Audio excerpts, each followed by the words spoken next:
Sarado ang tainga, wala siyang naririnig. Wala siyang pinakikinggang kundi ang kanyang sarili. Ano ang unang kaaway ng tao? Sarili.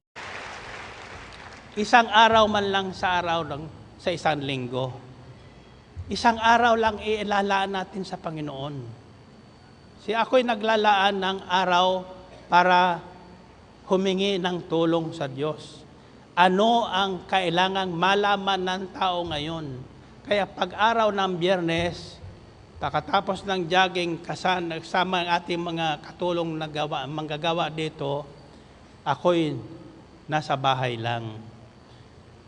Ang misis ko nasa opisina na. Siya na ang nagtatrabaho. Kaya ako ay depende sa kanya. Kung pakainin niya ako, salamat. Ako naman simple lang, pagkain lang. Gulay lang, okay na sa akin. Ako naman ngayon ay hindi na namimili ng para sa sarili ko. Bakit? Humingi ako sa Diyos Pag wala na akong medyas, Lord, padala mo na ako ng medyas.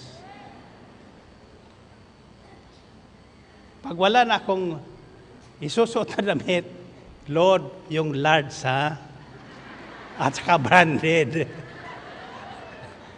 Amen ba?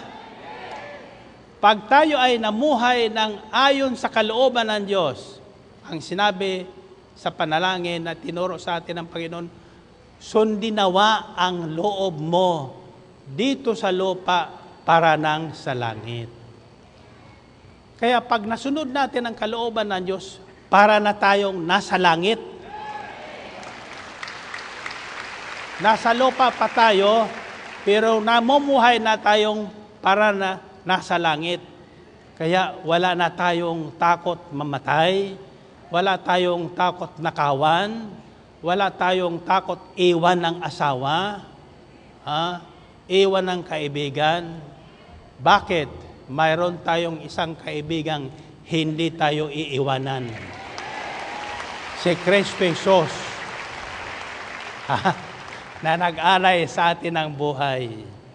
Sabihin nyo, God in me. Hindi yung in, kundi I in. God in me. Ang Diyos na sumasa akin, nananahan sa akin, sapagkat ang aking katawan ay inalay kong templo at tahanan ng Espiritu ng Panginoon. Espiritu ng Diyos. In other words, hindi na ang kalooban natin ang nasusunod. Hindi na ang damdamin natin ang nasusunod, kundi ang kalooban ng Diyos. Ang kalooban ng Diyos, mamuhay tayo ng maayos ang ating relasyon sa bawat isa. Limutin na ang sarili.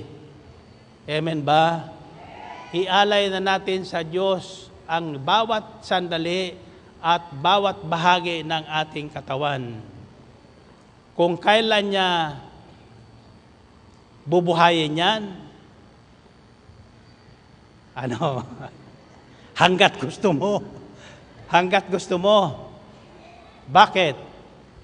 Sabi niya yun humingi ka at ikay bibigyan. Kaya ang hinihingi ko, ilang taon? 120 years. Amen ba? At ako'y naniniwalang aabot ako doon.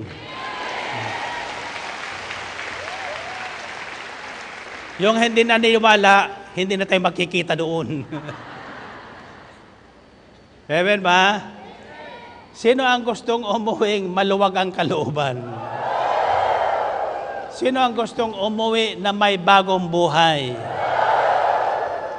Sino ang gustong umuwing kasamaan niya? Diyos. Gusto niyong malaman kung paano natin makakasama sa habang panahon ng Diyos? Sinong gusto? Sa Sabado.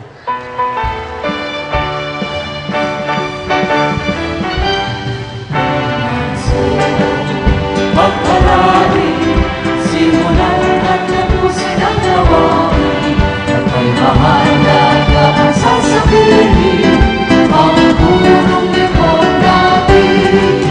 Sa mga karamihan sila, itinama ang ating tunay, pagbubuti, pagkulan, umuwi tayong sabay-sabay. Kaya't halina, Kaya't halina, sama-sama, kaya't siya ay sumama.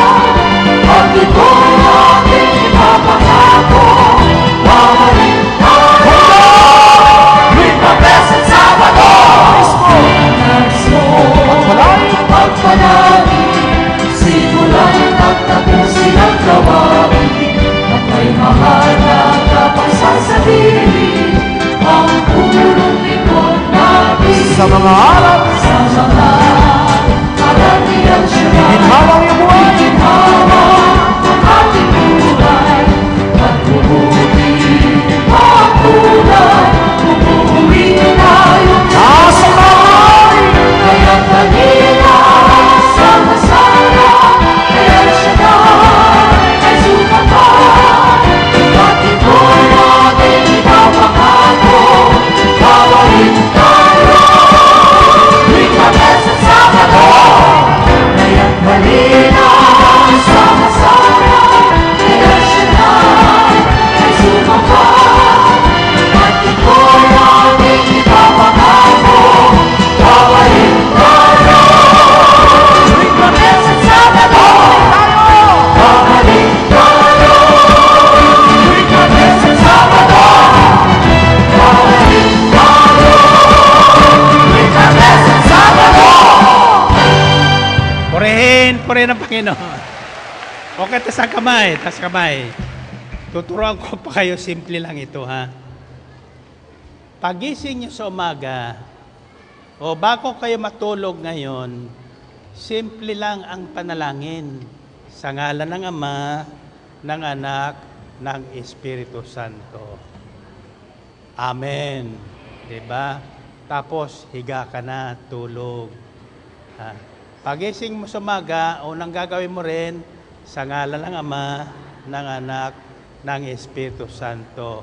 Amen. Buo na ang araw mo.